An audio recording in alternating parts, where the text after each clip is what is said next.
An Indian student from Tripura, Swapnajit Chaudhary, is stranded in Nepal due to the ongoing unrest. Chaudhary, a resident of Agartala and a PhD student at Bidhan Chandra University in Kolkata, traveled to Nepal on September 4 for a seminar.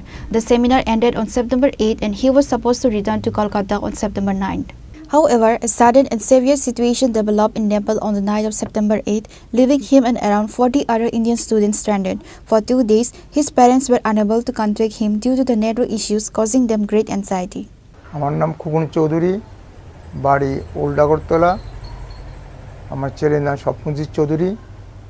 ও কলকাতার বিধানচন্দ্র কৃষি বিশ্ববিদ্যালয়ে পড়াশোনা করে এখন PhD করছে। তারপরে সেমিনারের জন্য 4 তারিখ নেপালে গেছে। ওরা যাওয়ার পরে সেখানে 6 তারিখ গিয়ে পৌঁছলো। 7 তারিখ সেখানে সেমিনার হয়েছে।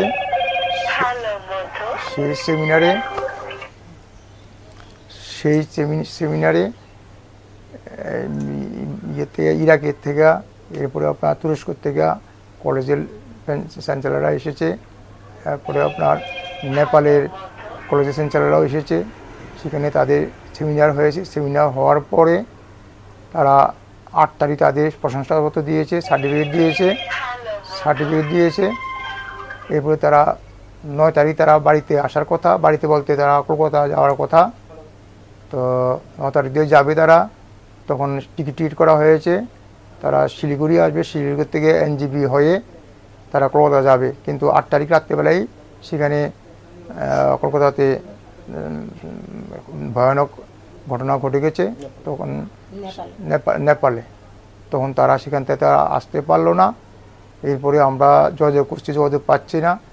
এর পরের দিন যোগাযোগ হওয়ার পরে তখন বললো তারা আছে, নিরাপদে আছে, হোটেলে আছে, তাদের জন্য চিন্তা করতাম না। এরপর থেকে আবার তাদের সঙ্গে কোনো যোগাযোগ করা যাচ্ছে না।